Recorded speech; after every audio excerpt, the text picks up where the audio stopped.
Kahit gaano nga pala kabigat yung pangarap mo mga kuns, ay tuloy lang sa pagbuhat nito. Huwag na huwag mo nga pala susukuan yung pangarap mo mga kuns, kahit gaano pa itong kahirap mga kuns.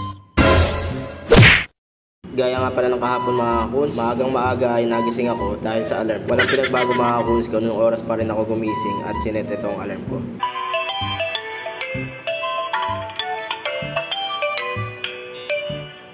Di pa nga pala tumitilaw ko yung manok mga kuns, ay gising na ako dahil sa sobrang medyo mabigat nga pala yung katawan ko dyan mga kuns dahil sobrang sakit ng mga balikat. Pagkatapos ko nga pala mag-pray mga kuns ay bumaba na agad ako dahil medyo tanghali na ulit. Ganoon pa rin ulit mga kuns ay nakaluto na agad yung mama ko pagising. Gabi pa lang kasi mga kuns, sinabihan ko na agad yung mama ko na may pasok ulit ako bukas. Sa punto na ito mga kuns, inaayos ko na ulit yung damit ko at mga gamit na dadalhin ngayong araw. Paglabas ko nga pala mga kuns, nakita ko ulit itong aso kong inaabangan ako. Sabi ko nga pala sa kanya mga kuns, naiiwan ko ulit siya maghapon. Sabi nga pala niya, wag daddy, gusto kitang kasama. Shoutout nga pala sa mama kong napakasipag, kaya napagluto na agad siya ng almusal. At pagkatapos mga kuns ay nagpainit ako ng tubig dahil sobrang lamig talaga dito pag madaling araw. Naghain na din ako mga kuns para makakain, pero bago yan mag-pray muna. Ipapakita ko nga pala sa inyo mga kuns kung ano yung ulam ko para sa araw na ito. Bangus at itlog na kahapon pa mga kuns at ilang ganisa fresh. Habang tumatagal nga pala yung bangus mga kuns ay lalong sumasarap, kaya ulamin natin ito. Pagkatapos ko nga pala kumain mga kuns ay pumanik ako dito sa kubo namin para pakainin yung mga muntikong isda. Share ko nga lang pala sa inyo mga kuns, nanganak na nga pala yung gapi ko no New Year. Pinapalaki ko na lang sila. Bala ko nga pala itong pamigay sa mga followers natin at sa mag-share ng video na ito. Ito nga pala yung mga isda natin mga kuns, bidirt strain sila, mga gapi. At pagkatapos nga pala mga kuns ay nakaligo na ako at palabas na rin ang aming bahay. Paglabas ko nga pala mga kuns ay nakalabas na itong motor ko dahil ginamit ito ng papa ko pumuntang bayan. Hinawakan ko na nga lang pala itong cellphone ko at hindi ko na nilapag, baka makalimutan ko na naman at bumalik na naman tayo.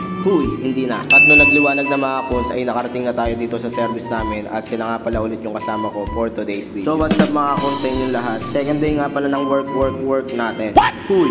At dito na nga pala mga kuns, nakarating na tayo dito sa Giginto. Kung nakikita nyo yung mga plug na yan, yan yung plug ng mayor. Kagad-agad mga kuns, nandito na agad tayo sa Balagtas. Maya-maya pa mga kuns ay nandito na agad tayo sa Bukawi. Mula Malolos hanggang Bukawi, walang masyadong ganito. Nakarating na nga agad kami dito mga kuns sa destinasyon namin ngayon. Bumuhat nga pala sa amin ito mga kuns na nagte-training agad sila. Umagang-umaga, parang dito na sila natulog. Nakakatuwa lang mga kuns dahil sabay-sabay na sila at sobrang gagaling talaga. Maaga nga lang pala mga kuns ay nagsimula na agad kami dito at binuhat na namin itong isa. Sobrang bigat nga pala nito mga kuns, halos 3 tao dapat yung bubuhat nito pero kinaya naman. Sinabi ko nga pala sa kasama ko dito mga kuns na tuloy lang para sa pangarap. Huy! Pagkababa nga pala namin mga kuns ay nisprayan ko na agad ito at binalutan na lang yung mga parts na dapat balutan. Masikip nga rin pala dito mga kuns sa CR namin pinaglilinisan. Pagkatapos ko mga kuns ay tinira ko naman itong isa na ganun din. Bukod sa maraming tao dito mga kuns ay tabing highway rin pala ito kaya sobrang dumi talaga ng aircon na ito. Tapos nga pala ng sprayan mga kuns ay binuo naman namin ito para may kabit na sa suksukan. Isa nga pala sa pinakamatagal gawin dito mga kuns ay yung pagbubuo nito dahil sobrang daming parts na ibubuo. May inverter type at may non-inverter type nga pala yung mga window type mga kuns, kaya medyo mahirap at maselan din yung parts. Pagkatapos nga pala namin buuin mga kuns ay sinuksok na namin ito para mapaandar na rin at mapagaan. Ang lima na nga pala naming window type ito mga kuns kahit sobrang bigat na rin at masakit na rin yung braso ng bawat isa sa kaya 3 na rin kami mga kuns na bumuhat nito para isuksok at para mayayos na. Maya-maya pa mga kuns dahil sa sobrang bigat na mga binubuhat namin ay nakaramdam na kami ng gutom kaya niyaya ko na si Master para kumain. Pagkatapos nga pala namin mga kuns na maisuksok ito